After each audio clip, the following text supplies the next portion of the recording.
Ons lees saam van vers 7, net eers 'n paar verse, maar ons sal wel verwys tot na die einde van vers 21 en selfs ook 23. En Moses het elke keer 'n tent geneem en dit vir hom buitekant die laar opgeslaan, ver van die laar af, en hy het genoem die tent van samekoms.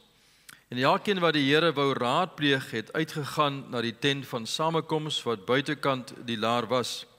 En as Moses uitgaan na die tent, dan staan die hele volk op en gaan elkeen aan die ingang van sy tent staan.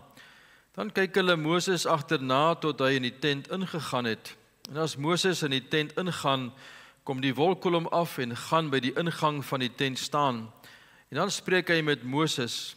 En as die hele volk die wolkkolom sien staan by die ingang van die tent, dan staan die hele volk op en buig elkeen aan die ingang van sy tent.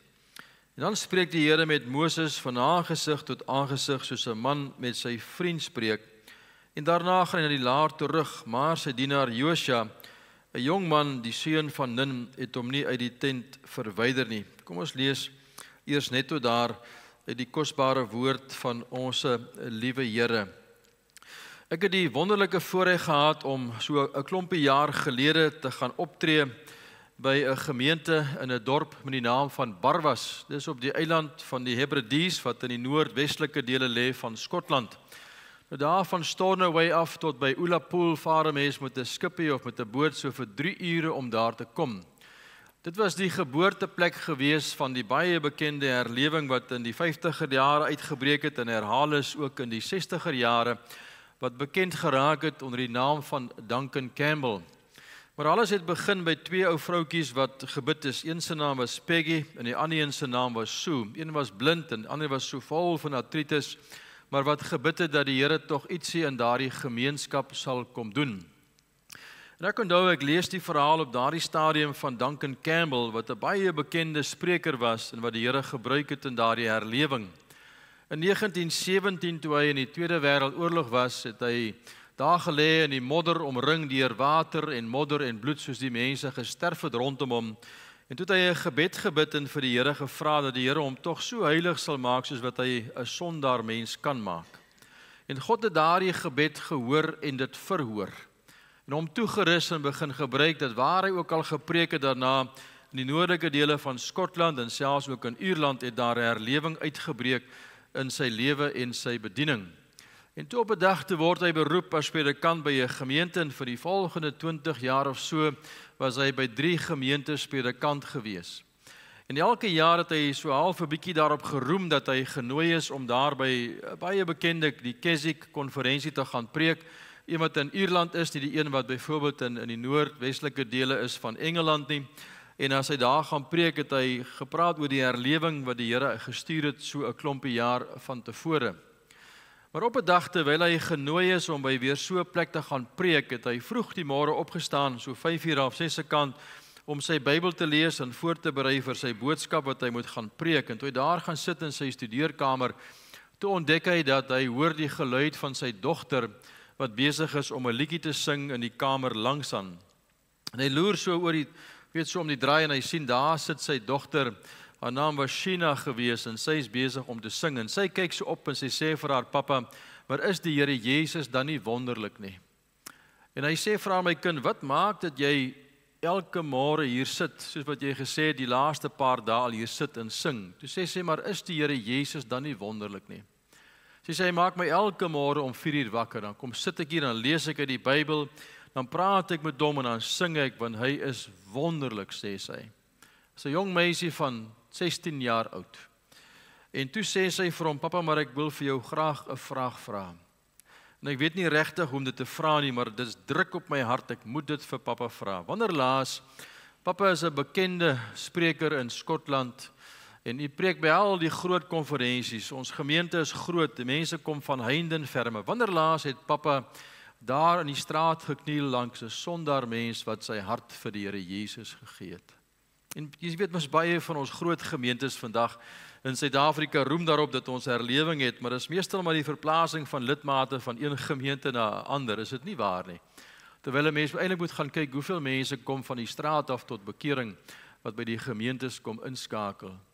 Maar Duncan Campbell sê daardie vraag het hom so gegryp in sy hart. Hy het daar gaan preek by die konferensie, en terwyl hy nog daar sit en wag vir sy beurt, het die Here die getuienis van daardie man gebruik, Dr. Fish was sy naam, wat net vir hom gepreek het, en hy is terug huis toe, hy sê vir sy vrou, maar hy wil niemand sien nie, hy gaan in die studeerkamer toe, hy maak die deur toe, en hy gaan worstel met die Here oor die vraag wat sy kind vir hom gevra het. Hy sê, Here, maar hoe kan ek ja sê vir so 'n uitnodiging wat U vir my rig om 'n volle oorgawe opnuut te maak aan die Here Jesus, van wie sal vir my vrou en vir my kinders sorg finansiëel as ek weer my uitstap om te gaan preek soos in die dae van ouds in die veld. En ek het nou net vir Sheena beloof 'n nuwe jas wat sy kan gaan koop vir haarself. 2 uur die volgende môre toe klop Sheenaatjie so aan die deur en sy maak hierop, sy sê, Papa, wat ook al die koste, sê net ja vir God. En as Papa dalk bekommerd is oor die jassie wat Papa beloof het, Mamma sal die ou jassie vat, vir hom nuwe knopies gee, dan sal hy wees soos nuut. Maar sê net ja vir die Here. Jy sien, daar was 'n tyd gewees in sy lewe, wat hy by 'n punt gekom het wat 'n mens, ek wil amper sê, wat die vuur van God wat in sy hart is, so 'n bietjie laag begin brand het. Dat hy maar by 'n punt gekom het van gemaksigtigheid in die gemeente, in steede van om 'n dryfkrag te hê om die gemeenskap en die res van daardie streek te bereik met die evangelieboodskap van die Here. En toe moes God agter die skerms begin werk in die hart van sy kind se lewe. Ek sou graag vanaand met u wou praat oor die tema God werksaam agter die skerms in 'n mens se lewe. Maar as 'n mens kyk na sy lewe, dan sien ek baie van Moses en sy broer Aaron ook in hierdie selfde ou prentjie. Want jy sien, daar was 2 broers gewees. Een se naam was Moses, wat ons van gelees het vanaand, en een se naam was Aaron. Al 2 broers het 'n spesiale roeping van die Here gehad op hulle lewe. En Eksodus hoofstuk 3 lees ons van Moses se roeping daar by die bos wat gebrand het en nie uitgebrand het nie. En een van sy verskonings wat hy vir God gegee het, was om te sê, Here, hy kon nie baie goed praat nie. Maar eintlik het Moses 'n leuen vertel in daai oomblik, want daar staan geskryf Handelinge hoofstuk 7 dat Moses was magtig in woord en daad. Hy kon jolly goed praat, maar toe hy nou skielik vir die Here ietsie moes gaan sê, toe weet hy nie wat om te sê nie. En baie mense sê maar hy het gehakkel, maar daar staan geskrywe hy kon goed praat, hy was magtig in woord en daad. Maar een van sy verskonings was gewees, hy kon nie praat nie. En toe sê die Here mos vir hom in hoofstuk 4 dat is jou broer Aaron dan nie daar nie. Hy kan goed praat, staan daar geskrywe. En hy's reeds op pad na jou toe in die woestyn. U weet, as 'n mens jou broer 40 jaar laas gesien het en jy hoor iewers langs die pad is daar 'n roemer wat gekom het om te sê, maar hy's dalk daar aan die agterkante van die woestyn van Midian en die Here praat met jou en sê jy moet jou broer gaan besoek. Dan moet jy 'n spesiale roeping van die Here hê en 'n opdrag van die Here om daar in die woestyn in te stap om iemand te gaan soek wat jy 40 jaar laas gesien het. Is dit nie waar nie? So 2 broers. Albei het die stem van die Here gehoor en albei die roeping van God op hulle lewe ervaar. Een om die volk te gaan uitlei uit Egipte, die ander in hoofstuk 4 is om 'n metgesel te wees vir sy broer wat later dan die hoëpriester sal word. En dan hulle hoor die stem van die Here, daar's 'n paar tekste vir die uitgelig. Hulle sien God se mag met die plaa. Hulle hoor die Here praat, daar's die wolk en die vuurkolom, die een wonderwerk op die ander wat albei broers sien elke dag en beleef in hulle verhouding saam met die Here. Die waters van Mara wat bitter was, wat soet geraak het, die brood wat kom vanuit die hemel, die manna, die water uit die rots, die Amalekiete, die oorwinning met Josua wat sy hande so omhoog gehou het, en dan die ontmoeting van God wat afkom daar op die berg van Sinai, 'n aangrypende ervaring en 'n belewenis wat 'n mens seker moes sien. En dan die maaltyd van die Here in hoofstuk 24, wat daar sit op die berg saam met die Here en saam met hom eet. Moses, Aaron, Josua en 40 van die oudstes, of 70 liewer wat daar was. En toe gaan hulle af en Moses bly agter saam met Josua om nog 40 dae in God se teenwoordigheid te wees. En dan hierdie snaakse ding wat gebeur, dat Aaron gaan sonde met die goue kalf. Dis eintlik hy wat die oorsaak was van die probleem. So daar's 2 broers. En albei het 'n roeping van God op hulle lewe. Albei het wonderwerk op wonderwerk gesien. Albei het by die punt gekom dat 'n mens daar gaan sit in God se teenwoordigheid op die berg om 'n maaltyd saam met die Here te hê, soos wat hulle beleef het in hoofstuk 24, 2 broers. En ek wil vanaand vir u sê, u sit in hierdie gehoor vanaand as Moses of Aaron. U gaan by daardeur uitstap vanaand of daardie agterste deur as Moses of Aaron. En vir die volgende dag of 3 of week of maande lang gaan die Gees van die Here glo ek met my hele hart, soos hy dikwels ook in my eie hart met my praat daaroor, jou konfronteer om vir jou te sê, is jy soos Moses, verlang jy na meer van God, of is jy soos Aaron wat maar tevrede is met wat jy het en waar jy gekom het in jou geestelike lewe. Maar voor ons aangaan, kom ons kyk net vir 'n paar oomblikke. Nou as 'n mens kyk na die tabernakel, het dit destyds so gelyk daar middel in die middel van die woestyn. Daarbo sien 'n mens, daar binnekant is die heiligste en die allerheiligste. 'n Mens sien 'n pragtige replika van dit daar by die plek met die naam van Timna. As 'n mens kyk net noord van Eilat, as 'n mens ooit by Israel uitkom, wat gebou is met goud van Suid-Afrika, met daardie swart bokvelle van daardie omgewing, het 'n man met die naam van Randall, 'n vriend van my, 'n baptiste predikant, jare terug was hy een van die manne wat dit geïnisieer het om dit te bou. Dit was eers naby Jerigo gewees, maar dis dit geskuif later na Timna toe by die kopermyne van Salomo in die suidelike dele. Nou as 'n mens dit kyk, dan lyk dit aan die binnekant so. Dan is daar die allerheiligste gedeeltes daar aan die agterkant, daar by die ark van die verbond is, en die binnekant is die voorgedeelte, en dan al die goed daarmee saam as 'n mens nou gaan kyk. Dis eintlik 'n wonderlike tipe van die binnekamer, as 'n mens dit nou sou bestudeer. Maar toe ons 1 jaar daar was, toe vra ek vir die gids wat saam met ons was, sy was 'n Messiaanse Jood, waar is die tent waar Moses met sy vrou en met sy kinders gebly het? En toe wys hy vir my 2 prentjies, hierdie is 1 prentjie. As jy mens na die gedeelte kyk, dan sien 'n mens daar is die tabernakel in die wildernis.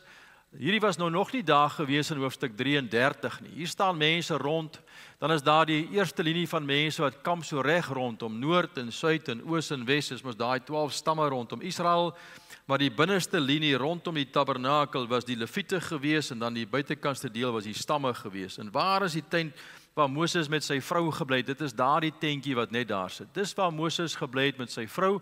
En hier agterom is die plekke van die Lewiete, met ander woorde, dis waar Aaron was en die res van die mense, die Lewitiese stamme, en dan die buitekantste deel reg rondom is die res van die stamme. Dit lyk so as 'n mens dan van Moses se tent af sou kyk. Daai persgedeelte is die ingang in die tabernakel in die wildernis, wat praat eintlik van die deur as 'n mens wou ingaan.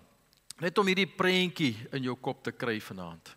As 'n mens jou vanaand so oplig met 'n helikopter of met 'n drone of 'n ding en ons kan opvlieg, met ander woorde bokant Bergse gemeente, en ons sien dat Bergse gemeente is hierdie middelpunt van die laar, dan na links en na regs en voor en agter is, met ander woorde vir 'n hele lengte, met ander woorde vir omtrent 4, 5, 6 meter lank is die tente wat daar is. Dink vir jouself hoe lyk die lengte en die breedte daarvan? Ons praat van 600,000 man wat hulle tente opgeslaan het en daar moes bly met hulle vrou en kinders en die diertjies wat daar rondom beweeg, met ander woorde. As 'n mens gaan rondstap, dis wat jy sou gesien het. Dit is 'n geweldige breë laar van links na regs en van voor na agter. Hier in die middel by Bergsig is presies daar waar ons onsself bevind. En dis waar Moses nou bly. En as ek dan die gedeelte kyk wat ons saam lees, dan lees ons die volgende. En Moses het elke keer 'n tent geneem, dit vir hom buitekant die laar gaan opslaan. Dis nou nie die tent waarvan ons nou hier praat, waar Moses nou hier bly saam met sy vrou nie. As hy nou kom daar, dat hy sy tentjie opgeslaan, wat hy nou bly, dan neem hy 'n tentstand daar geskrywe en stap na die buitekant van die laar en gaan staan op en gaan noem dit die tent van samekoms. Ek wil met u praat oor 6 dinge vanaand, as die Here wil. Die verskil tussen die 2 broers. Die heel eerste staan daar geskrywe is 'n plek van ontmoeting. Hoofstuk 33 vers 7 het dit genoem 'n plek van ontmoeting, tent van samekoms wat buitekant die laar was. Een van my gunsteling teksverse vind 'n mens in die boek van Numeri, hoofstuk 7, waar daar geskrywe staan. As 'n mens daardie hoofstuk gaan lees, dan is elke teksvers maar dieselfde, wys na die osse en al die waans wat daar was, en dan begin 'n mens sommer so 'n paar verse oorslaan, maar dan mis 'n mens die heel laaste vers van die hoofstuk. Daar's daar geskrywe elke slag as Moses ingaan daar by die tent van samekoms met die motief om met God te gaan praat, het hy die stem hoor praat vanaf die versoendeksel in daardie oomblik. En so as 'n mens dan kyk, dan is dit wat ek graag met u wil deel. Waar was die tent van samekoms? Die Bybel sê aan die buitekant van die laar. Buitekant die plek waar dit besig was. Daar in die middel van die laar is die plek waar die sonde plaasgevind het toe die goue kalf gebou is in daai oomblik. Dis die plek van mislukking. Dis 'n plek van besigheid. Die mense staan rond daar en praat en kuier en gesels met mekaar, maar Moses vat 'n plek na die buitekant toe. En hoe meer ek daaroor dink, dan besef ek maar so 'n plek van ontmoeting met die Here vra tyd en energie en toewyding, want om te kan stap na die buitekant van die laar, vat jou langer as 'n kwartier of 'n halfuur om daar te kom. Is dit nie waar nie? Want jy moet stap na die plek van ontmoeting. En daarom is die binnekamer, dit vat van 'n mens om vroeg op te staan in die môre, wekkertjie te stel om tyd te gaan spandeer saam met die Here Jesus. Maar ek glo met my hele hart dat hierdie plek is die geboorteplek gewees om God se teenwoordigheid weer terug te bring in die laar. En hoe meer 'n mens lees oor die plek van ontmoeting en die plek van gebed, dan besef 'n mens daar is soveel teksverse wat 'n mens kan lees en bestudeer. Ek onthou 1 jaar terwyl ons besig was met 'n toer deur Israel, het ons gestap daar by 'n plek met die naam van Arad. Dis net so buite kan Masada in die rigting van Beersheba, daar waar die Palestynse gebied vandag is. En ek vra myself die vraag af, maar hoe is dit moontlik dat 'n man soos Abraham hier 'n lewe kon gemaak het? En nou die waarheid is, die Bybel sê hy was eintlik skatryk geweest. God het hom 'n miljonair gemaak in 'n tyd van droogte en swaar kry. Hoe was dit moontlik geweest vir daai man om daar te bly te midde van die woestyn en uitgelig te word deur die Here?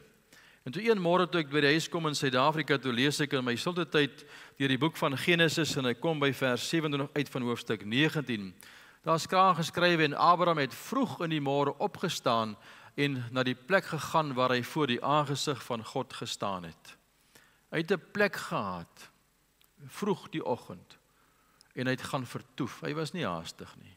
En toe verstaan ek dit, 'n plek van ontmoeting. Nou as 'n mens daar gaan rondry by Beersheba vandag en mens kyk na die put van Abraham, dan kan 'n mens jouself indink daar iewers in die vlakte moes die plek wees waar hy daar voor God se teenwoordigheid gestaan het. En die stem van die Here gehoor het en daar met hom gepraat het en daar die Here hom uitgelig en hom genoem 'n vriend van die Here, en toe snap ek dit. So hier sien ons 2 broers. Albei het wonderwerk op wonderwerk gesien en beleef, vir dae en vir weke lank op pad na die berg van Sinaï toe. Het selfs 'n gemeenskapsmaaltyd in God se teenwoordigheid gehad daar op die berg in hoofstuk 24 van Eksodus. En afgekom, maar elke slag as daai wolkkolom stop, dan vat Moses 'n ander tent, dan stap hy na die buitekant van die laar en hy gaan slaan daai tentjie op en noem dit die tent van samekoms, die plek van ontmoeting met die motief om met die Here te gaan praat. Maar dan vra ek myself die vraag af, waar is Aaron? Hoekom stap hy nie saam met Moses nie? Die Bybel sê Josua was daar gewees. Waar is Aaron? Waar is die broer, die hoë priester van die volk Israel, wat wonderwerk op wonderwerk gesien het met sy eie oë, wat die stem van die Here so duidelik moes gehoor het, praat vanuit die wolk met hom, wat hom geroep het om sy broer te gaan besoek, om sy metgesel te word, om die mag van God te sien, om saam met God 'n maaltyd te hê. Waar is die broer wat daar was?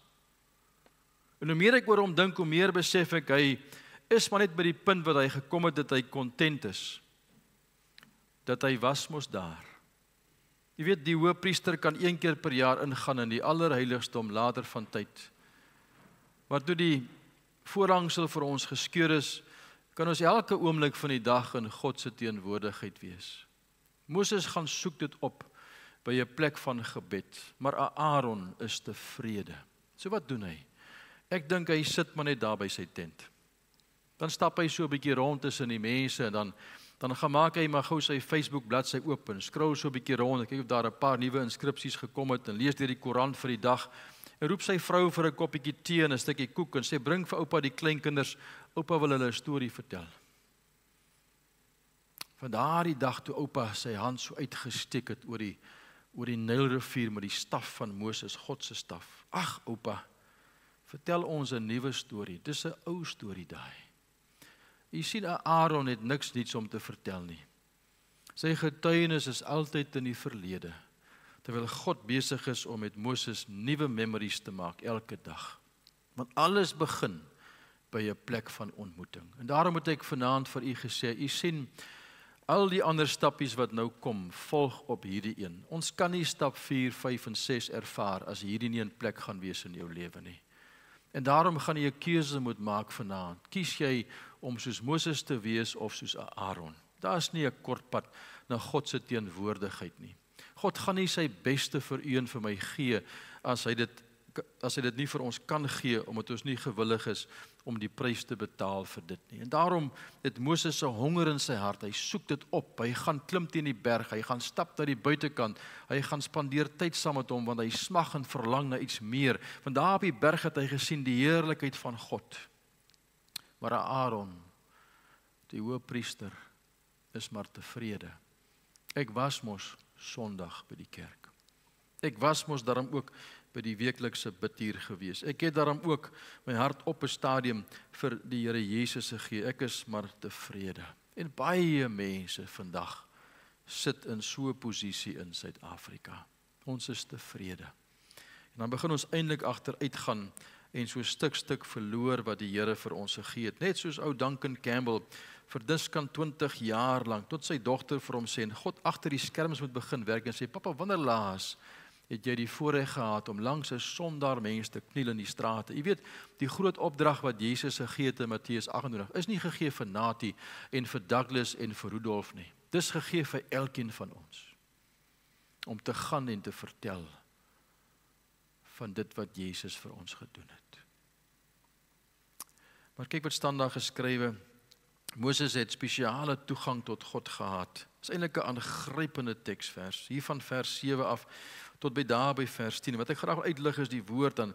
En as Moses by die tent ingaan, dan kom die wolkkolom af en kom staan by die ingang van die tent. En dan praat die Here met Moses. Wat bedoel ek?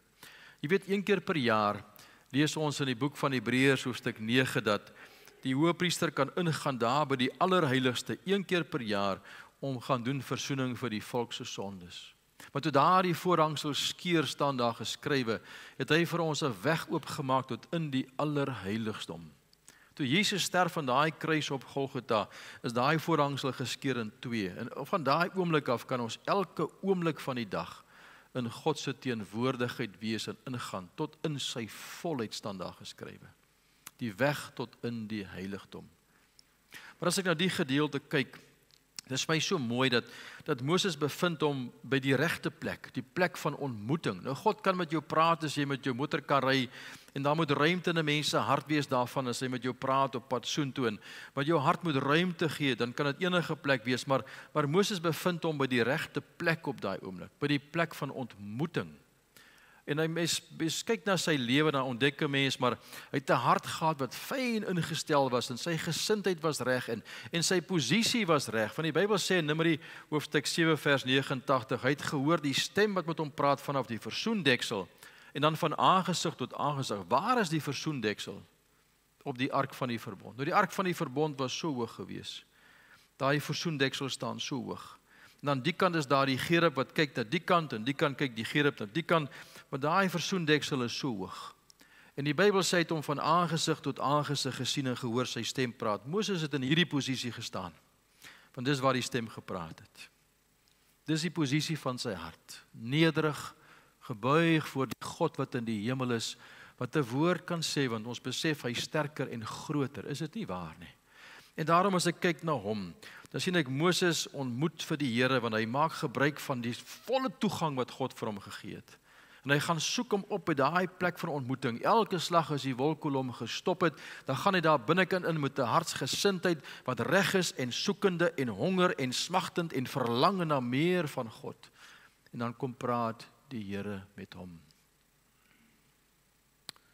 Maar waar is die broer? Ek dink hy sit maar net daar by sy tent.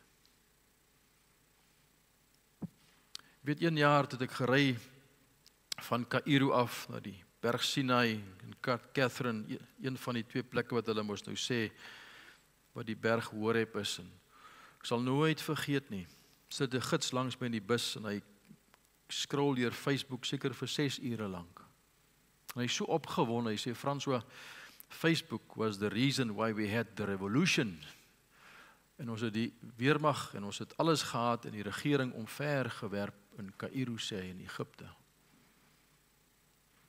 Daardie aand net voor ons die berg klim 2 uur die môre, toe sien ek, jy sit die manne voor die rekenaars en die ontvangs van die hotel op Facebook en kyk, en hier langs die kant is ek 'n kaal prente. Ek sê vir hom, Facebook gaan julle downfall wees in Egipte. Vir die goed wat julle sien. Maar ons het toegang. Ons het toegang om elke sekonde van die dag in kontak te wees met God se teenwoordigheid en sy volheid.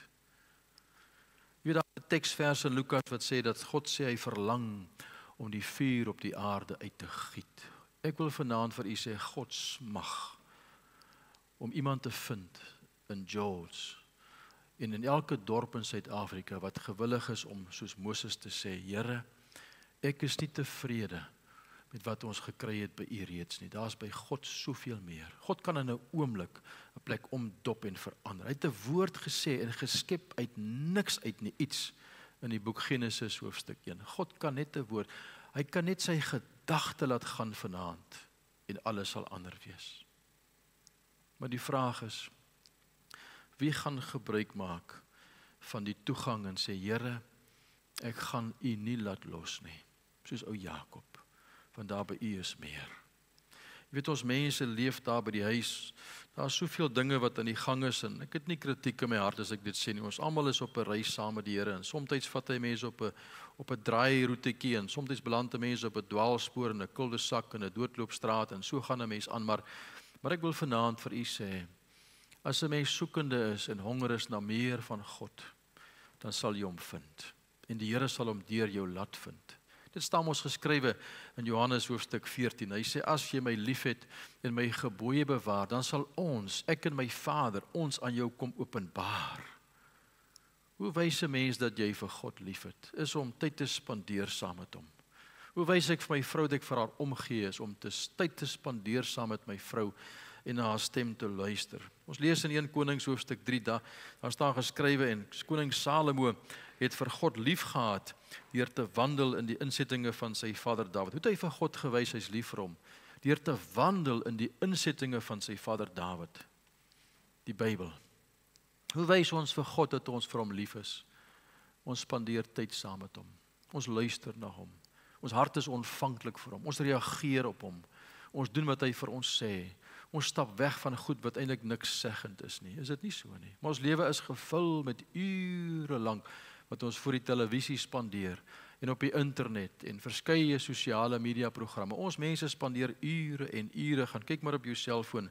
Hoeveel tyd spandeer 'n mens elke dag op daai ding met al daai klomp WhatsApp groepies wat jy kry en verskeie ander goeters.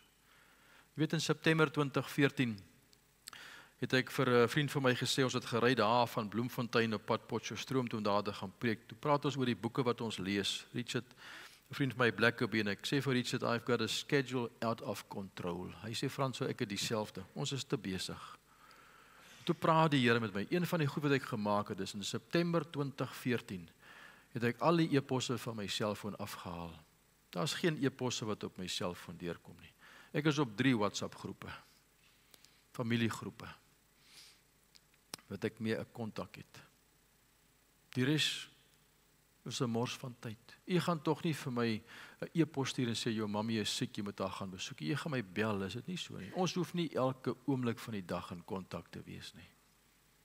Ons het toegang tot die hemelse God wat ons lewe hou in die holte van sy hand. Maar ons wil tog so in kontak wees van alle nuus in die wêreld daar buitekant, behalwe met die een wat weet hoekom dinge gebeur daarbo. Ons het toegang.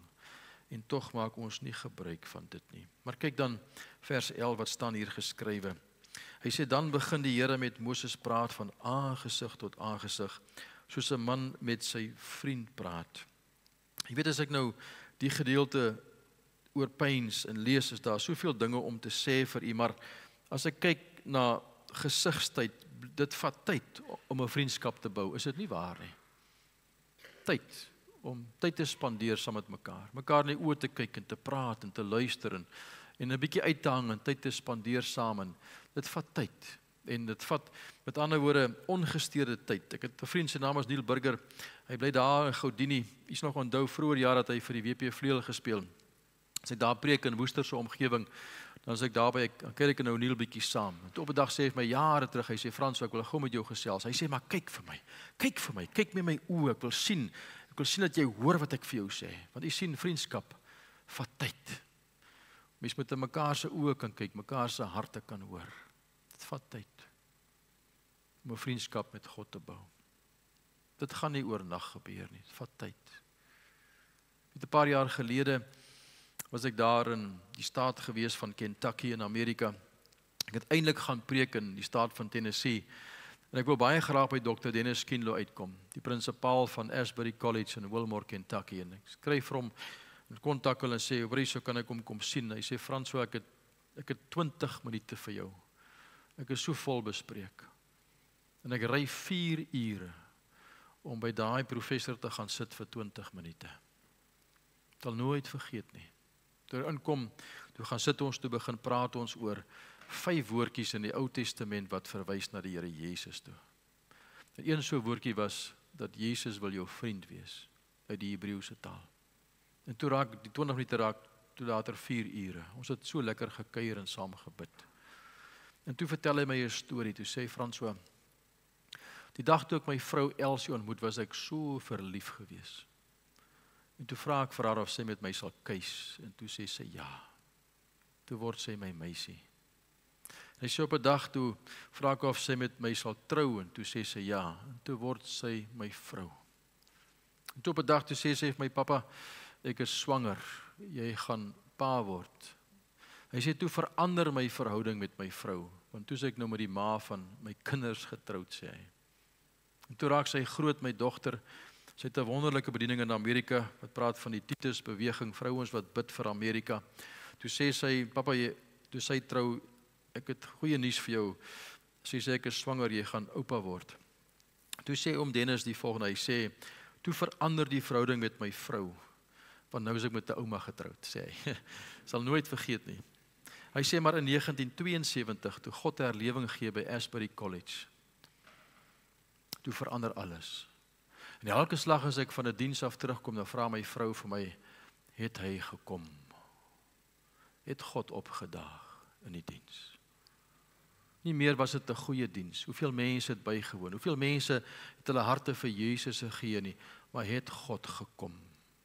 Want jy sien, dit maak die verskil, is dit nie so nie?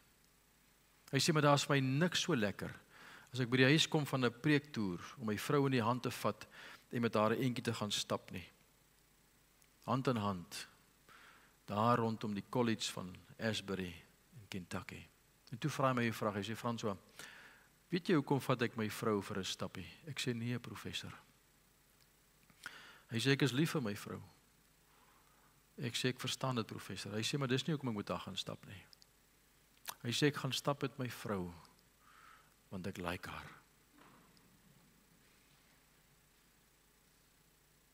En toe verduidelik hy dit. Mense is lief vir baie mense, maar jy spandeer tyd saam met die mense wat jy like. Is dit nie so nie? Mense is nie altyd, jy is lief vir jou vrou en jou man by die huis, maar jy like hulle nie altyd nie, maar dis iets anders, maar jy spandeer tyd saam met mense wat jy like. En dit verander die woord vriend, dis asof hy dan sê dat God sê, hy kom af vanuit die hemel om te kom uithang saam met Moses, want hy like hom. Het Jesus dan nie dieselfde gesê in Johannes hoofstuk 15, "Julle doen nie meer wat ek vir julle sê nie, omdat julle my diensknegte is nie, maar omdat ek julle my vriende noem," staan daar geskrywe. Dat Jesus sê, "Dis my lekker om uit te hang by jou, want ek like jou." Kan ek vanaand vir u 'n vraag vra? Is dit vir u lekker om by Jesus te gaan sit en net by hom te wees, na sy stem te luister, tyd te spandeer saam met hom uit te hang, want jy like hom?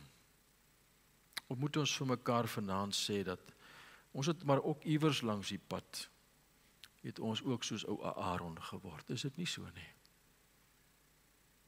Tevrede. My naam is mos nou in die boek van die lewe. Ek is mos gekatkeseer. Ek is deur sonnaarskool. Ek is op pad hemel toe as ek doodgaan. Dis nie wat ek vanaand vir u sê of vra nie. Ek vra vanaand vir u of u 'n begeerte het om by hom te wees. Want is vir jou lekker om by hom te wees. Dis asof God afkyk vanuit die hemel en daar kom vertoef by Moses en hy praat met hom van aangesig tot aangesig. Hy's nie hastig nie, hy bou 'n verhouding met hom, want dit is vir hom lekker om by Moses te wees. Daar staan geskrywe in die Bybel, Moses 'n vriend van God. Enigste ander persoon behalwe nou Jesus wat na ons verwys in Johannes hoofstuk 15 en Moses in Psalm 90 vers 1. In hierdie gedeelte dan staan daar geskrywe van ou Abraham. 3 teksverse het ek vir u opgelig. Waar God self sê, Abraham is so naby aan my, ek noem hom my vriend. Vroeg in die môre opgestaan en daar voor die aangesig van God, Bybel sê gestaan en vertoef. Hy was nie haastig nie. En daar het hy gesit en geluister. En ek kan myself indink hoe die Here vir hom sê, Abraham, stap so 'n bietjie noord vandag, so 0,5 kilometer die kant, dan daai kant, daar gaan jy waterfonteine kry vir jou skape, vir jou bokke en vir jou kamele. Daar het God hom 'n skatryk man gemaak in die woestyn. God kan jou skatryk maak in 'n tyd van droogte. Maar dis nie wat belangrik is nie. Wat belangrik is dat God hom uitgelig het. En sê, jy is so naby aan my. Jy is my vriend. Kan ek vanaand vir u 'n vraag vra? Is u so naby aan God, dat God jou beskou as sy vriend? Want jy vertoef by hom. Dis vir jou lekker om by hom te wees. Ek moet seker aangaan, my tyd is amper verby hier in Bergse gemeente. Maar daar is 'n smagting en 'n verlange na meer van die man in sy hart. Vers 12 sê hy geskryf, hy sê, Here, u sê nou wel vir my, ek moet die volk laat optrek, maar u laat my nie weet wie u saam met my sal stuur nie. Hoewel u gesê het, ek ken jou by die naam. Dit is nie wonderlik nie. God sê, ek ken jou by die naam. En tog, hy ken ons almal by die naam. Hier staan ons geskrywe in Jesaja dat ons name is in die handpalms van die Here geskryf. Hy sê, jy het ook genade in my oë gevind. En dan sê hy vir die Here, Here, as ek dan nou genade gevind het in u oë, maak my u weë bekend. Die Bybel sê vir ons in die Psalm is dat die volk van Israel het die dade van God geken, maar Moses die weë van die Here. Wat is die weë van God? Lukas hoofstuk 3 vers 4 tot 6 sê, gaan berei die weg van die Here en maak sy paaie reguit. Daardie woord weg is die woord hodos. H-O-D-O-S, hodos. Die manier van lewe en dink en optrede. Hy sê in die manier van leef en praat en optree, gaan berei die weg van die Here. Dit wat in jou hart is, die motief hoekom ons dinge doen en sê. Kyk wat vra Moses vir God. Hy sê, as ek regtig nou by u goedheid gekry het en guns en genade, maak my u hart bekend. God se hart. Weet jy wat sê die Here? Hy sê, ook in dit het jy guns gevind in my oë. En God maak sy hart bekend. Jy weet, baie mense ken die dade van die Here, maar nie God se hart nie. Jy weet, God se weë is nie ons weë nie, sê Jesaja 55. Sy gedagtes is nie ons gedagtes nie. Maar hier ontdek Moses ietsie daarvan, want God maak dit aan hom bekend. Hoekom? Want hy kan hom vertrou. Daar by die plek van ontmoeting het hy van sy toegang gebruik gemaak en daar die Here by hom kom vertoef en 'n vriendskapsverhouding gebou en hy kan vir Moses vertrou. Gisteraand 'n boodskap gekry van 'n vriend van my in die Vrystaat wat sê hy het deur 'n moeilike week gegaan. Want dit is asof iemand hom in die laaste week in die rug gesteek het. Iemand wat hy geken het. Hom in die rug gesteek het. Hy sal hom bitter moeilik in die toekoms weer kan vertrou. Is dit nie so nie? God sê, ek vertrou jou. Maak my hart in jou bekend. Wat van Moses se volgende stap? Hy sê, Here, vanaf vers 12 tot 17, as ek dan nou regtig guns gevind het by u, wil ek vir u ietsie vra. U het nou al die moeite gedoen om af te kom daar van bo af. U by my te kom vertoef. Moenie teruggaan boontoe nie, bly nog so 'n bietjie langer. Weet jy wat doen 'n vriend as mens lekker kuier? Jy sê vir hom, bly nog so 'n bietjie, kom drink nog 'n koppie koffie, moet eers koud wees of as jy nou ietsie anders drink, dan sê nog so 'n drankie of wat jy ook al vir die persoon gee om te drink, maar vriende hou van nog 'n kuiertjie, nog 'n koffietjie en nog 'n ietsiekie, nog 'n bietjie langer bly en dit is lekker om saam te wees. Dit is presies dieselfde met Moses. Sy vriend is by hom. Hy wil nie hê sy vriend moet weggaan nie. En God sê self dit ook, gaan ek vir jou gee. Dit is my ook lekker by jou. Maar ek dink aan die mense daar op die pad na Emmaus, toe hulle ontdek dis die Here Jesus en hom sê, Here, bly by ons. Lukas hoofstuk 24. En Jesus sê, ek gaan nog 'n bietjie by julle bly. Nie wonderlik nie. Môreoggend in die binnekamer, as jy daar gaan sit en vertoef saam met hom, en hy kom af en hy kom praat met jou, om te sê, Here, kan ons nie maar vandag nog 'n bietjie langer rek nie, en moenie haastig wees vandag nie. En God sê, ek sal ook by jou langer bly. En ek moet afsluit, my tyd is seker verby, en dan hierdie vers 18 tot 23, aangrypend gaan lees dit in die eie tyd. As 'n mens dit nou gaan lees, dan sê, laat my tog die heerlikheid van die Here sien. En die Here sê vir hom 'n aangrypende ding. Hy sê vir hom die volgende. Hy sê maar, jy kan dit eintlik nie sien nie. Maar hier, waar ek nou is daar 'n plekkie hier in die klip. Hier by my op die rots. Kom staan hier by my, vers 21. En dan sal ek in al my heerlikheid by jou verbygaan. En dan sal jy my sien in al my glorie van agteraf. Weet jy wat doen die Here? Hy wys vir Moses sy heerlikheid. En ek kan myself indink daar in die klip. Nou as dit daai berg is by Sinai, ek het daai berg al 6 keer in my lewe geklim met groepe van Suid-Afrika. Daar iewers in 'n skeur kom die glorie van die Here. En Moses sien dit in sy volheid van agteraf. Maar hoe onder die laar, by so 'n blou tentjie, groen tentjie, weermagtent, exclusive caravan, wat maak dit nou saak? Sit 'n man met 'n titel hoëpriester. En vra vir sy vrou om die kleinkinders te bring. Hy wil hom nog 'n storie vertel. Van daardie dag toe die Here die paras gestuur het daar in Egipte. En Moses sien die glorie van God. En nou Aaron is besig om te dink in die verlede. Hy het niks om te sê nie. Ek wil vanaand vir u sê, daar by God is nog soveel om te ontdek. Ek het ontdek laas jaar met my siekte, daar's vlakke van geloof, vlakke van vertroue, daar's vlakke van gebrokenheid, gehoorsaamheid, daar's dieptes van intimiteit om in te gaan met Jesus, wat ek nog nie geken het in my lewe nie.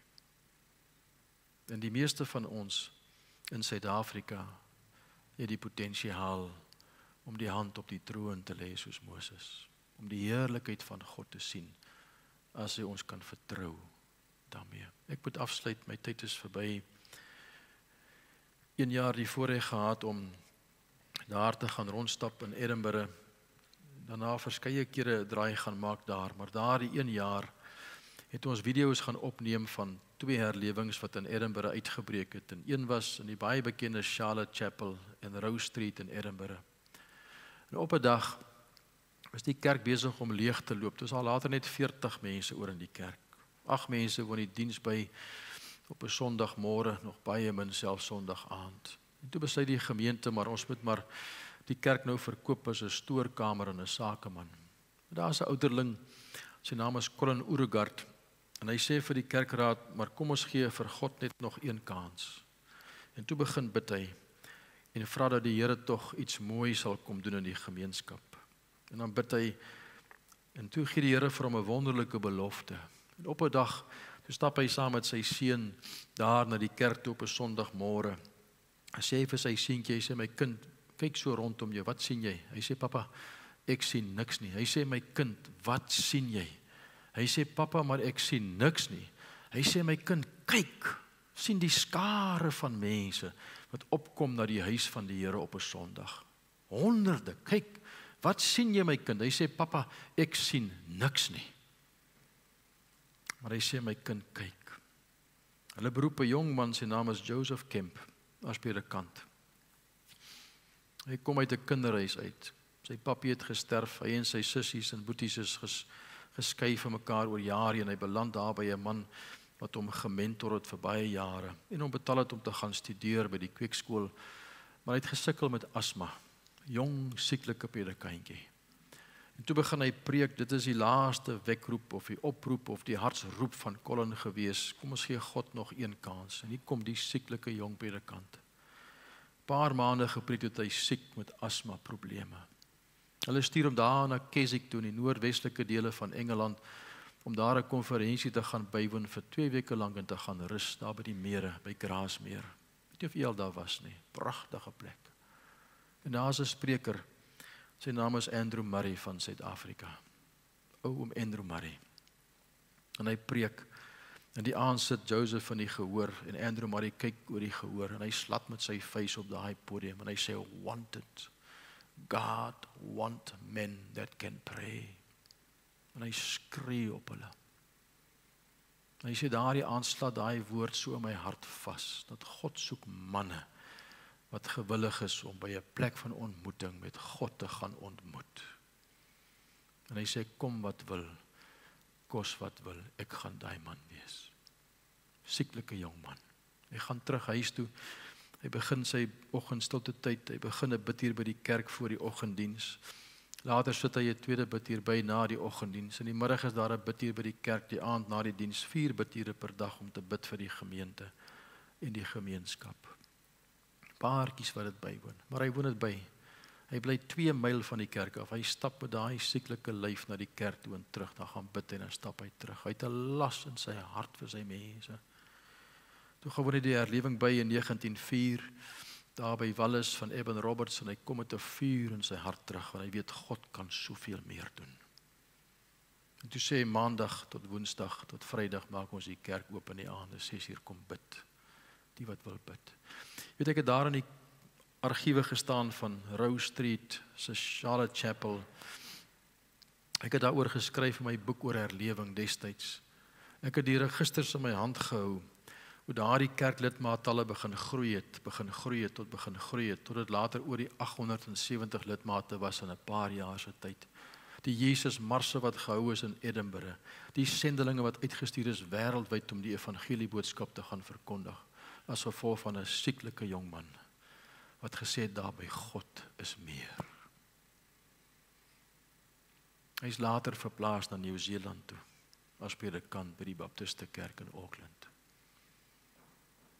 Maar u sien, die vorige dominee het die kerk laat leegloop in Charlotte Chapel, Rose Street. U sê, Colin Odegaard, kom ons gee vir God nog 1 kans. En word 'n jong dominee beroep wat sieklik is. En God vind 'n jong man met 'n honger in sy hart.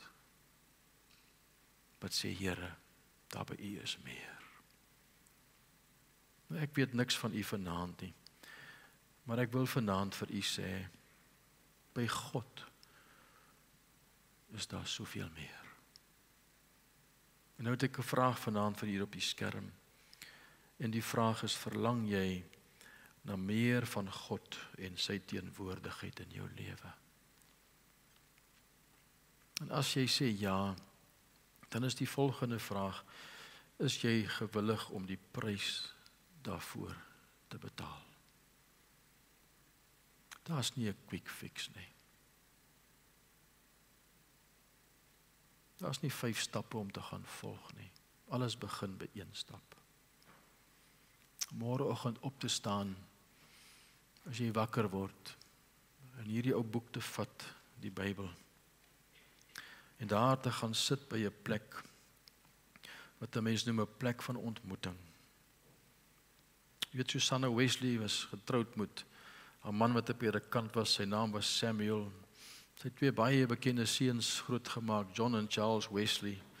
Hulle was 'n klomp kinders in die huis. Dis nou vroeër jare voor mikrogolfoonde en stowe en wasmasjiene. Sy het alles met die hand gedoen. Maar hulle het geweet, in die oggende vroeg, as mamma daar by die kombuis instap, en dan vat sy daai buitekantste rok, dan trek sy hom so oor haar kop so, en dan sit sy so op haar knieë, en dan maak sy haar Bybel so oop en dan lees sy. Dan is daar 'n doodse stilte in die huis, want mamma is besig om met God te ontmoet. Dit was haar binnekamer. En daardie vrou het 2 godsmanne in die wêreld gebring, John en Charles Wesley. Alles begin by die plek van ontmoeting. Om daar te gaan sit en te vertoef, tot die wonder gebeur van die Here wat afkyk vanuit die hemel en by jou kom vertoef, want hy is tevrede. En hy begin 'n vriendskapsverhouding van jou bou, soos jy met hom, want jy maak ten volle gebruik van die toegang wat hy vir jou gegee het. En dan sal jy sien hoe dinge begin verander en gebeur. Van God het 'n man of 'n vrou of 'n huisgesin of 'n kanaal gevind waar God kan werk. Ek sluit af. In Tucking Mill het ek gepreek by 'n gemeente in Engeland. En ek lees dit van die herlewing van 1814 wat uitgebreek het toe ek daar was. As gevolg van 'n man wat so 'n las gekry het vir die gemeenskap wat vasgevang was in alkohol en drank. Toe begin lees en bid hy vir die gemeenskap. Elke aand as hulle saam geëet het, hy en sy vrou en sy kinders, dan vat hy die Bybel, dan lees hy 'n paar versies en dan bid hy vir hom en sy vrou en sy kinders in die gemeenskap. En dan stap daar mense by die huisie verby in die dorp en hoor hoe roep hy tot die Here vir die gemeenskap. Klop hulle aan die deur en vra, kan ons ook maar sit en luister? Dan sit en luister hulle saam. En toe begin daai ou klein kombuisie te klein raak en skuif na die sitkamer toe en later die ou klein kerkie buitekant. En toe breek die herlewing uit van 1814 as gevolg van huisgodsdiens. Waar pa sy hart begin uitstort voor die Here vir sy kinders in die gemeenskap. Moses, Aaron. Dis die prys. Tevrede was by die kerk of sê Here, ek weet nie hoe nie, ek weet nie wat nie, ek weet nie wanneer nie, maar kom wat wil, kos wat wil, ek wil soos Moses wees vir die res van my lewe. Ek wil die heerlikheid van God sien. Al sien ek dit van agteraf, die belewenis, die vriendskapsverhouding, die wonder van die Here en alles wat God kan doen in my en deur my. Maar alles begin by daardie ou plekkie. En as jy daai tentjie opgeslaan het en jou badkamer is reg en jou sitkamer en die kombuis is uitgesorteer en die TV is gekonnekteer en die fiber is aan en vrou is tevrede, dan vat Moses die ander tent en dan stap hy. Daar na die plek toe in die buitekant. En noem dit die plek van ontmoeting. Wat sal nie gebeur in George as God se kinders in die oggende of in die middag of in die aande begin tyd spandeer saam met die God wat in die hemel is, wat 'n woord kan sê in hierdie gemeenskap omdop. Nie maar net een nie, maar 'n skare van mense wat die troonkamer van God bestorm en 'n pad begin stap met die Here. So ek wil vir u vra, Moses of Aaron? Jy gaan by daardie uitstap vanaand of daar agter. Dis die keuse wat u moet maak. U kan kies hoe naby u aan God wil wees vanaand of vir die res van u lewe. En dis die keuse wat u het. En ek wil vanaand vir u vra met ons afsluitingsdiens, as u vir die Here wil sê Here, nie meer Aaron, ek is klaar. Vergeet van die verlede. Dis verby. Maar van vanaand af en môre en die dae wat kom, 'n plek van ontmoeting. Gaan sit, gaan lees, gaan praat, gaan luister, gaan reageer. En jy sal beleef dit wat Jesus gesê het, ek en my Vader sal by jou kom woning maak, vers 21. Sal onsself aan jou kom openbaar, vers 23 van Johannes 14. En dis die prys wat jy moet betaal. Alles begin daar. En as jy dit vanaand vir die Here wil sê, jy's eerlik en opreg daarmee, dan wil ek vir jou vra om vir die Here dit te wys en sê, Here, nie meer Aaron nie, maar Moses. En as jy dit vir God wil sê, is dat jy vir 'n paar oomblikke net sal regop staan. Dan gaan ek vir jou bid. Ons gaan vir die Here vra om vir jou te help daarmee. Van die geboorteplek van God se teenwoordigheid in jou huwelik, in jou huisgesin, begin by 'n plek van ontmoeting. Die heerlikheid van God in jou besigheid begin by 'n plek van ontmoeting. Die heerlikheid van die Here in hierdie kerk en gemeenskap in die breë van George begin die geboorteplek by 'n plek van ontmoeting. En daarom wil ek vir jou vra, sê Here, Moses, dan wil ek vir jou vra om regop te staan.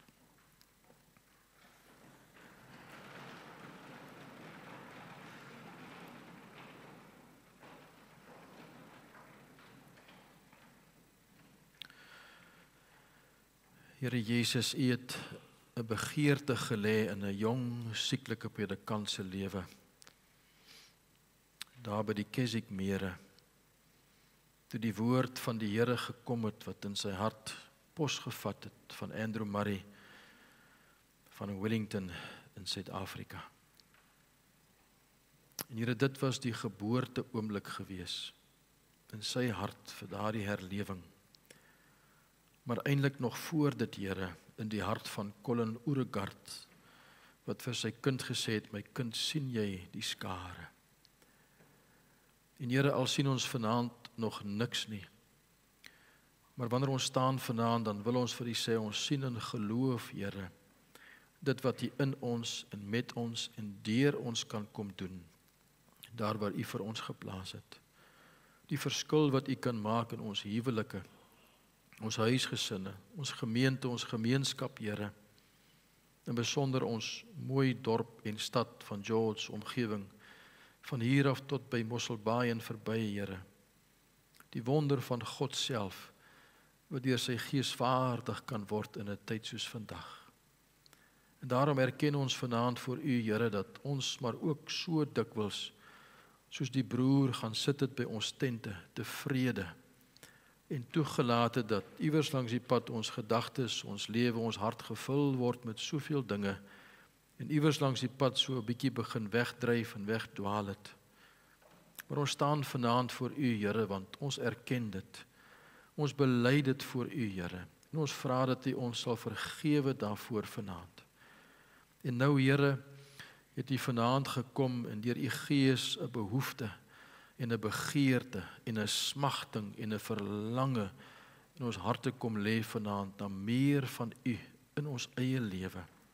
En daarom wil ek bid vanaand, Here, en vir U vra dat U wat die saad vanaand gesaai, dat U dit sal kom vasmaak in ons harte. Dat ons harte vanaand verander, Here, wat sal lei tot 'n veranderde lewe. Wat sal maak dat daar 'n ander huwelik sal wees in 'n huisgesin, as ons begin leef en praat vanuit 'n vriendskapsverhouding en God se teenwoordigheid. En daarom bid ek, Here, en ek wil vir U vra dat U vir elkeen by die hand sal vat, en dat U vir ons nie sal los nie, dat U vir ons sal leer wat dit is in die konteks van ons eie lewe. Hoe lyk dit om in die dag te gaan sit by U, U woord te lees en te bepeins en te bid en daarop te reageer en deel te maak van ons lewe. Dat U in ons ook 'n man of 'n vrou of 'n huwelik of 'n huisgesin kan vind of 'n gemeente wat 'n ligdraer kan wees in die gemeenskap. En daarom bid ek en wil vir U vra, help vir ons, Here, en help vir elkeen van ons by die plek van ontmoeting. Kom rig dit in volgens U eie begeerte en ons liggaamskragte en die visie wat U het vir elkeen van ons en die plan vir ons lewe. En Here, ek wil vir U vra, dat as dit vir U sal behaag, dat U in ons 'n kanaal sal vind waardeur U in die laat uur van ons lewe nog vir ons landsreëns kan stuur in Suid-Afrika. Dat ons mense sal sien en sal sê, maar dit is die Here. En daarom bid ek, Here, in geloofsvertroue vanaand, in gebed, dat U vir ons mense sal wys, daar is 'n realiteit in die dinge van God. Kom doen dinge wat U alleen kan doen. Kom bou die verhouding met ons, Here. Help vir ons om dit te ontwikkel saam met U en tyd te spandeer saam met U.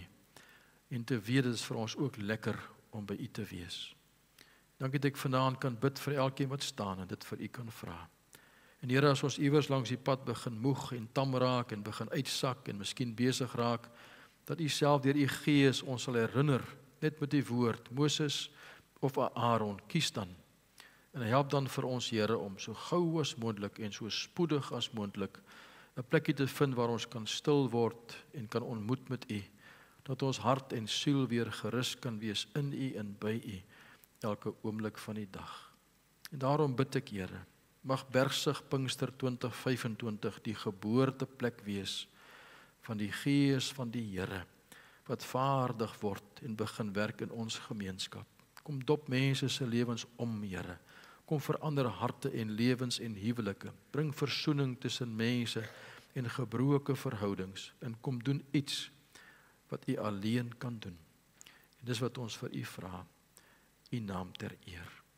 Amen.